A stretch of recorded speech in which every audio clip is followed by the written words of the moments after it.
우리는 지난 시간에 두루마리와 어린 양에 대한 말씀을 함께 나누었습니다. 오늘은 어린 양이 두루마리를 하나님의 손에서 취하시고 그 두루마리에 붙어 있는 이제 7인을 떼시는 그 말씀을 오늘 우리가 배우게 됩니다. 우리는 요한이 5장에서 울었던 모습을 여러분들은 기억하고 있으실 것입니다. 요한이 왜 그렇게 울었죠? 하나님 손에 들린 이 7인이 봉해진 이 두루마기를 이 세상의 어느 누구든, 온 우주의 어느 누구든 어떤 피조물도 볼 수 없었기 때문에 그래서 울었다고 얘기했습니다.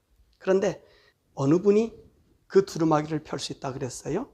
보니까 일찍 죽임을 당한 다윗의 뿌리 어린 양 예수님만이 그 두루마리를 받으시고 그 인을 뗄 수 있다고 했습니다.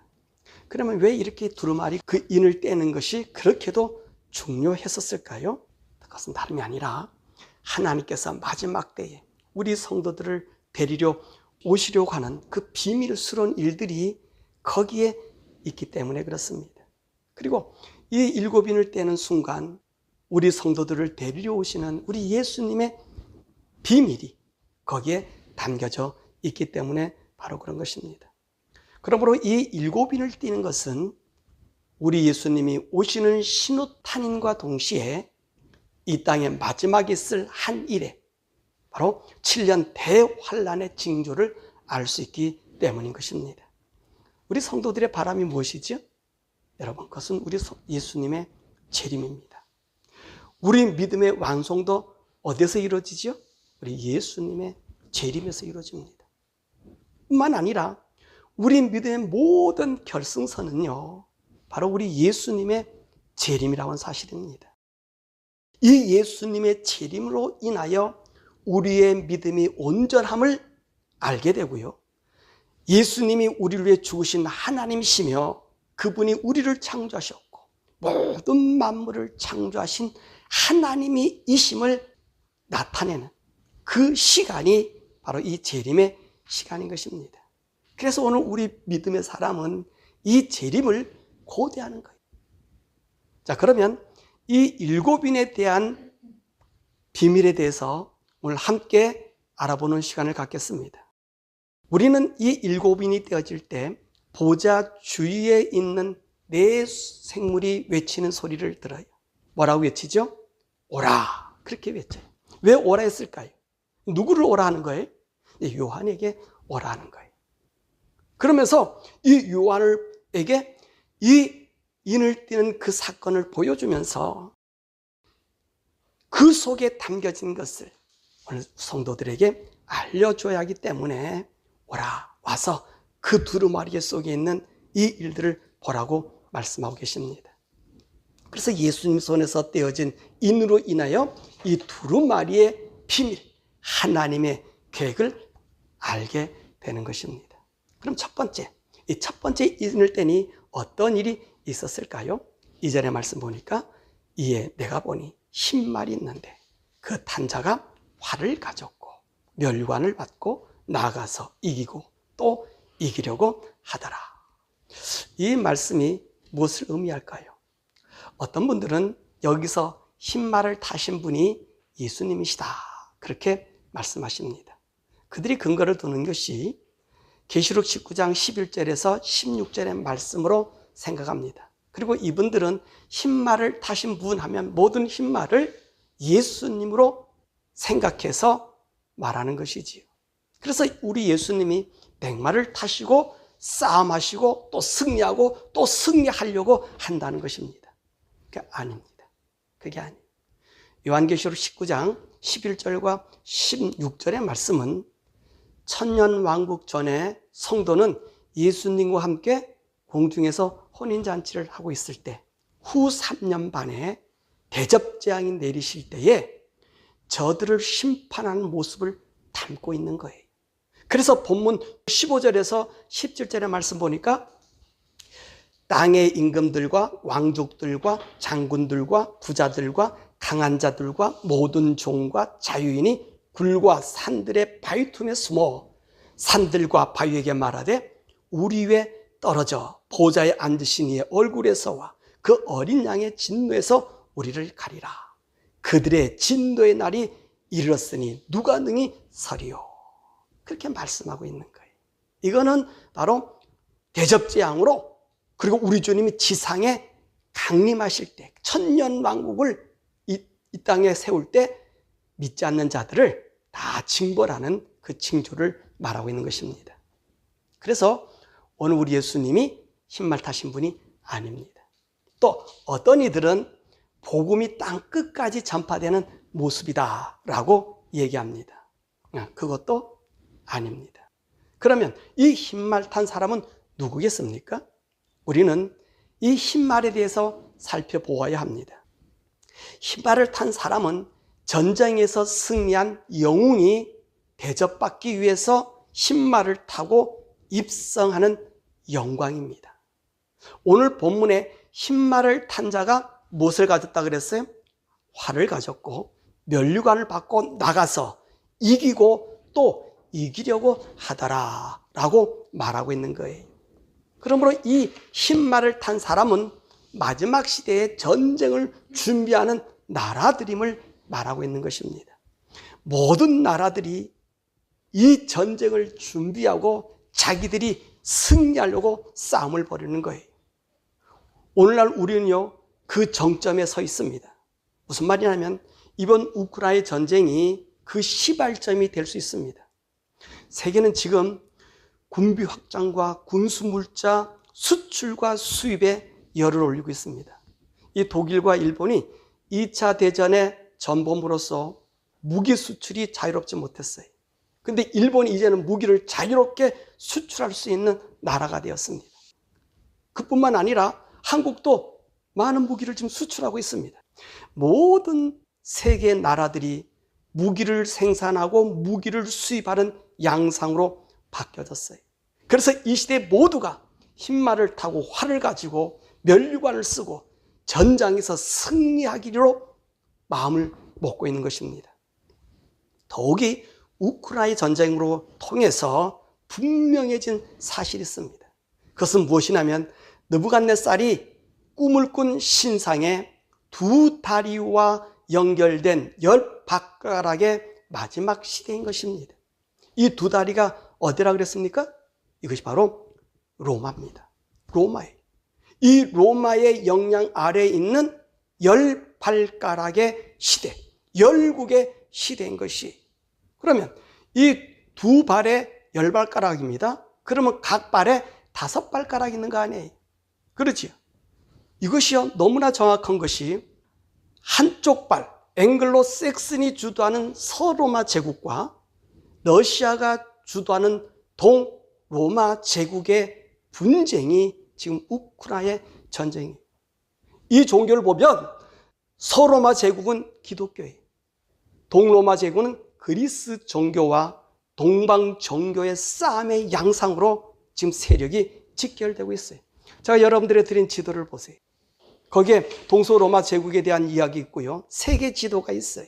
보면 서방 종교는 로마를 중심으로 한 유럽이에요. 자, 오늘 이 지도에 보면, 이 파란색 지도에 보면 여기에 줄이 갈라져 있죠. 그것이 바로 여기를 확대된 거예요.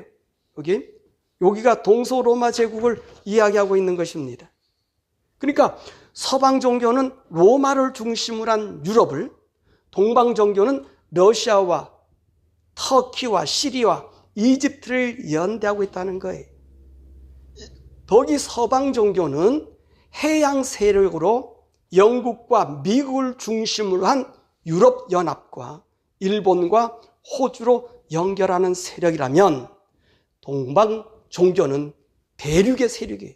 대륙의 세력으로 소련을 중심으로 한 중국, 이란, 이집트로 연결되는 세력들의 싸움인 것입니다. 그래서 이들은 지금 새로운 세계 지평을 반분하여 앞으로 많은 분쟁을 지금 시작될 것입니다. 바로 이 시점이 흰말을 탄 자가 활을 가지고 면류관을 받았다고 하는 것이. 그러면 두 번째 인입니다. 3절과 4절이죠. 둘째 인을 떼실 때 내가 들으니 둘째 생물이 말하되 오라 하니. 이에 다른 붉은 말이 나오더라. 그 탄자가 허락을 받아 땅에서 화평을 제하여 버리며 서로 죽이게 하고 큰 칼을 받았더라. 자, 이렇게요. 첫 번째 인에서 세상이 제 편이 되면 이제는 어떤 일이 생겨요?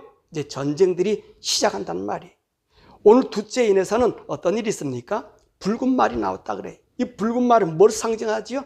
피를 상징하는 거예요.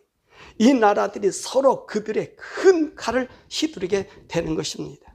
그래서 이 땅에서는 평화가 제거해버리고 서로 죽이는 일을 하게 되는 거지. 지금 우크라이나와 같은 이런 전쟁의 양상이요, 세계 곳곳에서 일어나는 거예요. 온 세상은 전쟁의 소용돌이 속에서 모든 사람이 간을 졸이며 살게 되는 그 시기가 온다는 것입니다. 세 번째 인입니다. 5절과 6절입니다. 이때는 검은 말이 나옵니다. 이 검은 말에 대한 해석을 본문에서 말씀하고 있습니다. 5절 6절 보니까 셋째 인을 떼실 때에 내가 들으니 셋째 생물이 말하되 오라 하기로 내가 보니 검은 말이 나오는데 그 탄자가 손에 저울을 가졌더라. 내가 네 생물 사이로부터 나는 듯한 음성을 들으니 이르되 한 데나리온의 밀 한 대요 한 데나리온의 보리 석 대로다. 또 감람류와 포도주는 해치 말라 하더라. 이 검은 말이 탄 사람이 뭐를 들었더라고요? 손에 저울을 들었다는 거예요. 이는요, 오늘 온 세계가 경제적인 어려움이 온다는 말입니다. 전쟁으로 인해서 식량 수급에 문제가 되겠죠. 더욱이 이들은요, 하루 품삯이 밀 한 대, 보리 석 대를 받게 된다는 거예요. 밀 한 대는 한 1.2리터 정도 된다고 하는데, 그러니 식량이 무지하게 부족하다는 거지요. 이래서요, 이 세상은요, 경제적으로 어려움이 많아서 직장도 없을 뿐만 아니라 많은 사람들이 이 먹을 것에 헤매게 되는 겁니다. 네 번째 인입니다. 7절과 8절입니다. 이때 나오는 말이 어떤 말입니까? 청황색 말이 나온다는 거예요. 이 청황색 말의 의미는 8절에서 설명하고 있어요. 내가 보면 청황색 말이 나오는데 그 탄자의 이름은 사망이니 음부가 그 뒤를 따르더라. 그들이 땅 4분의 1을 권세를 얻어 검과 흉령과 사망과 땅의 짐승들로서 죽이더라. 오늘 이 청황색 말은요, 사망과 음부를 가진 말이라 그래요. 이 청황색 말이란 말은 사람들이 많이 죽는 모습을 이야기하고 있는 거예요. 사람들이 많이 죽어요. 전쟁으로 죽고요, 땅이 황폐해지니까 기근으로 해서 먹을 것이 없어 죽는 거예요. 그런데 여기서 보니까 또 특이한 사항은 짐승들도 함께 인간을 공격한다는 거예요. 짐승들도. 예? 왜 짐승들이 인간들을 공격하죠? 먹을 것이 없어요, 그들도요. 식물들이 없어요. 그러니까 사람들에게 와서 공격하는 것입니다. 그래서 이 청황색 말 뒤를 따르는 것이 사망과 음부라고 하는 것입니다. 이때는요, 사람들이 누구를 돌볼 그럴 여지가 없게 되는 거예요. 그래서 오늘 말씀을 보니까 뭐라 말씀하셔요? 땅의 4분의 1이 죽임을 당한다라고 말씀하고 있는 것입니다. 다섯 번째 인입니다. 9절에서 11절이지요. 이 다섯째 인을 떼니까 어떤 현상이 일어나요? 순교자들이 부르짖는 모습을 우리가 보게 됩니다. 이들이 무엇이라고 부르짖죠? 10절의 말씀 보니까 큰 소리로 불러 이르되 거룩하고 참되신 대주제여 땅에 거하는 자들을 심판하여 우리의 피를 갚아주지 아니하시기를 어느 때까지 하려 하시나이까 하니. 자, 이들을 어떤 사람이라고 그랬습니까? 9절의 말씀 보니까 하나님의 말씀과 그들이 가진 증거로 말미암아 죽임을 당한 영혼들이 제단 아래서 부르짖고 있다는 말씀입니다. 왜 부르짖어요? 10절에 우리의 핏값을 갚아달라는 거예요. 성도들이 우리의 핏값을 갚아달라는 거예요. 자, 우리 성도들은 어떤 분입니까? 이분은 정말 순수하고 아름다운 사람들 아닙니까? 그런데 이 땅의 주인인 마귀가 우리 성도들이 예수님을 믿는 것을 꼴도 보기 싫어요. 아주 못마땅히 여겨 우리 성도들을 죽이는 거예요. 우리 성도들이 죄라면 무슨 죄가 있어요? 저들로 하여금 예수 믿고 영원한 생명을 얻어서 천국까지 한 것 아닙니까? 죄를 짓지 말고 바르게 살자, 하나님 섬기고 살자고 하니까 죄를 밥 먹듯이 하는 인생들이요, 저들의 양심이 찔려지니까, 양심이 찔려지면 회개하고 돌아와야 되는데 오히려 이들을 죽여서 자기들을 정당하게 만드는 거예요. 이렇게 억울하게 우리 성도들이 죽으니까 성도들이 그 하나님의 제단 앞에서 기도하고 있는 거예요. 하나님, 언제 심판해 주지 않겠습니까? 언제 우리의 핏값을 갚아주지 않겠습니까? 그랬더니 천사들이 그들의 기도를 받아 올라가지고 가서 어디다 쏟아붓죠? 제단에다가 쏟아붓는 거예요. 근데 여러분 보세요. 나팔 재앙까지는 공인된 재앙이에요. 전산년반. 대접 재앙 때는 어떤 현상이 일어나냐면, 이 하나님의 대접받은 천사들이 하나님 제단 앞에 있는 숯불을 가지고 마지막 후 3년반에 쏟아붓는 거예요. 우리 그때 가서 또 배우시겠지만, 그때 우리 성도들의 기도가 어디에 지금 쏟아지고 있는 거예요? 하나님의 제단 앞에. 그래서요, 하나님 우리 성도들의 기도를 들으시고 이제 이 심판을 행하시는 거예요. 그런데 우리 하나님께서 왜 심판을 미루고 있습니까? 이 11절의 말씀이 있습니다. 그들의 종들과 형제들도 자기처럼 죽임을 당하여 그 수가 차기까지 미루고 있다라고 말씀하고 계십니다. 이 말씀을 보시면 우리 하나님은 많은 순교자를 원하고 있는 것 같은 뉘앙스를 갖고 있습니다. 그런데 하지만 그런 것이 아닙니다. 우리 하나님은 이 세상의 인간들을 구원하시기 원하셔서 우리 하나님이 참으시는 인내를 말씀하고 계십니다. 하나님 그렇잖아요. 자기 종들이 그렇게 수모를 당하고 죽임을 당할 때 가슴이 얼마나 아프시겠습니까? 그러나 이 종들에게는 우리 하나님이 하늘에서 무한한 영광의 상급을 준비해 놓고 있어요. 저들의 죽음을 통해서 정말로 좌우를 분별하지 못하는 이 죄악된 인생들을 하나라도 구원하시기 위해서 저들이 좀 시간을, 그의 종들이 이 순교자리에 드는 것을 허용하는 것이 이게 하나님의 사랑인 거예요. 근데 이 세상 사람들은 그것을 이용하고 있는 겁니다.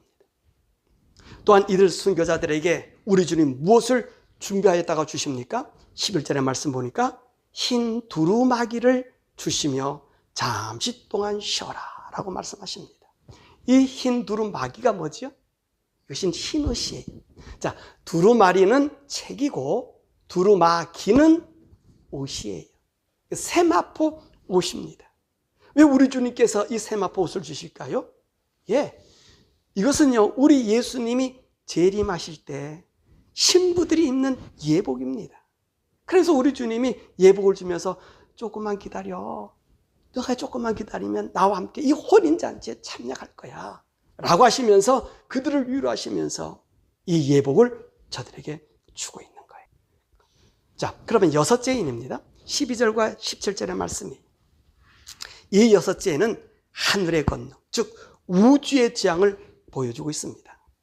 우리 13절의 말씀은 일곱 번째 나팔과 일곱 대접 재앙 때 나타나는 현상들입니다. 이 일곱 나팔 때에 세 번째, 네 번째 나팔 재앙에서와 네 번째 대접 재앙에서는 하늘의 해와 달과 별이 타격을 받는 모습을 나타내고 있습니다. 그리고 14절의 말씀은 천년왕국이 지나서 사단과 불신자들을 둘째 부활로 살려놓았더니 이들이 예수님과 성도들을 대항하여 이 마귀와 함께 진을 베풉니다. 그때 하나님께서는요, 이 온 우주를 종이장처럼 말아서 우주를 없애쳐버리는 거예요. 그리고 이들에게 영원한 지옥의 심판을 행하는 모습이에요. 그래서 하늘이 종이자처럼 말린다 할 때는 바로 천년왕국이 지나고 난 이후에 이야기를 하고 있는 것입니다. 그러므로 여섯째 인은요, 천재재변을 얘기하는 거예요. 그러니까 첫 번째 인에서 여섯째 인까지는요, 7년 대환란에 올 징조, 그리고 마지막 세대에 하늘나라가 가기 전에 어떤 일들이 있나 하는 각종 재앙의 모습을 우리들에게 말씀해주고 있는 것입니다. 자, 그럼 말씀했죠. 사실 이 7인으로 봉해진 두루마리는 하나님의 마지막 때에 처한 그 환경을 우리들에게 보여주고 있습니다. 이 두루마리가 예수님의 손에서 들려져서 이 인이 떼어지는 순간부터 이 땅에는 소용돌이가 치기 시작합니다. 사실 이 계시록 6장의 말씀을 잘 설명해 준 것이 어디냐, 바로 마태복음 24장의 말씀입니다. 마태복음 24장에 우리 예수님이 제자들이 재림의 징조에 관하여 물었을 때에 하신 말씀이, 그래서 이 7년 대환란 전에 있을 이 세상의 어지러운 상태에 대해서 말씀해 주시고 우리 성도들이 어떤 행동을 해야 할지를 잘 설명해 주는 것이 마태복음 24장의 말씀입니다. 그러므로 우리는 이 말씀을 의지하여 우리의 믿음을 날마다 점검해야 합니다. 우리는 이렇게 생각해요. 자, 재난에 나팔이 불면 우리가 그때 정신을 차리고 믿으면 되지 하는 생각입니다. 그러나 그렇게 되질 않아요. 왜 그러냐면요, 우리가 세상의 맛을 따라서 살게 되면 하나님의 말씀을 적용하여 살 수 있는 힘이 없어집니다. 이때 우리에게 나타나는 현상은 하나님을 원망하는 일밖에 없는 거예요. 더욱이 중요한 것은 우리 예수님이 마지막 7인을 떼시기 전에 하시는 일이 있어요. 그것이 무엇인지 아십니까? 성도들의 이마에 인치는 사건이, 성도들의 이마에 인치는 사건이, 이것은 언제 일어나냐면 7년 대환란 전에 누가 성도인지, 누가 믿음을 가지고 있는지를 인을 칩니다. 이 인침을 받을 때에 인침받는 성도는 이 환란 가운데서 하나님의 보호가 있습니다. 그 근거가 무엇이죠? 바로 6절에 있는 말씀이에요. 우리 6절의 말씀 함께 읽어보겠습니다. 시작.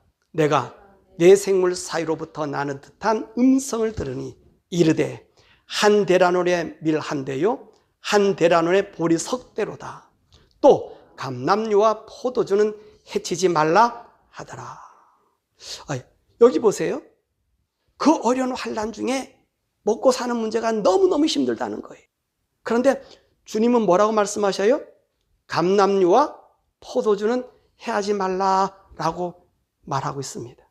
그러면 여기서 감람류와 포도주에 대한 해석입니다. 어떤 분들은 이 감람류와 포도주를 이렇게 해석해요.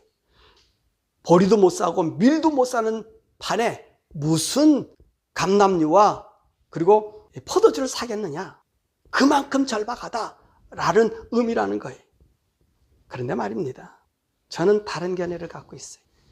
감람류는 어디 사용하는 거지요? 하나님의 기름 부음을 받을 때 쓰는 기름입니다. 포도주는 무엇을 상징하지요? 예수님의 피로 구원받는 성도들을 의미하는 것입니다. 즉 이들은 구원받은 성령의 사람들이라는 것이지요. 그래서 감람류와 포도주는 해치지 말라고 말씀하시는 것입니다. 그러므로 하나님은 이 환난에서 인침받는 성도들을 하나님께서 보호하신다는 말씀입니다. 여러분, 우리는 이 사건들을 알고 있어요. 애굽에 우리 하나님께서 10가지 재앙을 내리셨을 때 하나님은 이스라엘 백성들을 구별하여 보호해 주셨다는 말씀입니다. 그러므로 우리의 믿음은 지금도 잘 믿어야 하고요, 지금도 세속에 물들지 말아야 되고요, 세상에 따라 사는 일을 멀리 해야 된다는 말입니다. 왜냐하면 7년 대환란이 시작되면 벌써 그 전에 인침의 사건이 나타났다는 거예요. 인침의 사건이 나타났어요. 그래서 인침의 사건이 나타나서 7째 인을 떼니까 나팔 재앙이, 전 3년 반 재앙이 이 땅에 쏟아지게 되는 거예요. 그러니까 우리가 7년 대환란, 나팔이 불면 가서 내가 믿어야 되겠다, 이때는 너무 늦었습니다. 그때는요, 우리가 세상에 물들 대로 물들어 있기 때문에 도저히 그곳에서 벗어나지 못합니다. 그래서 우리 예수님은 마태복음 24장에 당부하신 말씀이 무엇입니까? 24장 42절과 44절 말씀을 보면 그러므로 깨어있으라. 어느 날에 너희 주가 임할는지 너희가 알지 못함이라. 너희도 아는 바니 만일 집주인이 도둑이 어느 시각에 올 줄 알았다면 깨어있어 그 집을 뚫지 못하게 하였으리라. 이러므로 너희도 준비하고 있으라. 생각하지 않을 때에 인자가 오리라. 그래서 우리 예수님 마지막 7인을 떼시기 전에 이 인침의 사건이 우리에게 있다는 것입니다. 이 시간이 언제 일러지 우리는 몰라요. 그러므로 이 인침받는 사람은 세속에 물들지 않는 성도만이 받을 수 있다는 거예요. 그리고 그 인침받은 성도를 우리 하나님이 보호해 주시고 지켜주신다는 약속이. 그러므로 사랑하는 여러분, 여러분들은 계시록의 말씀을 읽고요, 이 세대를 분별하면서 우리의 영적인 각성이 있어야 되는 거예요. 날마다 우리의 믿음과 신앙을 주님 앞에 점검해야 돼요. 여러분, 주일날 예배 드리는 거 아무것도 아닌 것이 아니라 이건 굉장히 중요합니다. 예배가 우리의 산순교예요. 어떤 것보다 먼저 하나님 앞에 예배한 이 믿음이 길러지지 않으면 환난 때 우리는 예배 못 드립니다. 말씀 다 버리고 살아요. 지금 되어 있지 않으면, 조그만 것에서 믿음으로 내가 나오는 일을 보이지 않으면, 여러분, 우리는요, 어마어마무시한 환난이 우리에게 기다리고 있는 거예요. 더욱이 우리가 얘기한 하나님의 나라는 어쩌면 꿈도 꾸지 못해. 오히려 이를 부득부득 하면서 하나님, 내가 그래도 주일날 가서 헌금도 하고 주일날 가서 예배 드리고 뭐 됐는데 왜 날 안 구해주세요? Don't care. 네가 세속에 물들어 있잖아. 내가 인침을 할 때 너는 무엇하고 있느냐? 내가 계시록을 공개해 주어서 이 말씀을 읽으라고 그렇게 얘기했는데 왜 안 읽고 이대로 살잖아. 핑계할 수가 없는 거예요. 사랑하는 여러분, 오늘 우리 주님이 이 계시록의 말씀을 주신 것은 우리를 공포에 빠뜨리는 것이 아니라 어떻게 하면 그 환난에서 벗어나 우리 주님 공중 재림하실 때 그곳의 신부로 정말로 두루마기를 입는 성도가 되게 하기 위해서, 그 환난에서 벗어나게 하기 위해서 우리 주님이 이 말씀을 주신 거예요. 그래서 마태복음 24장 말씀에 보니까 내가 그날을 감하지 않으면 구원받을 육체가 없다는 거예요. 그래서 우리 성도들에게 인쳐서 데려가는, 휴거시키는 거예요. 이 은혜를 받는, 정말 우리 주님 재림하실 때 혼인잔치에 참여하는 영광이 지금 우리의 믿음을 하나님 앞에 헌신과 정말로 기쁨으로 드려서 우리 주님 오실 때 휴거하는 우리 모든 성도 되시길 주님의 이름으로 간절히 축원합니다.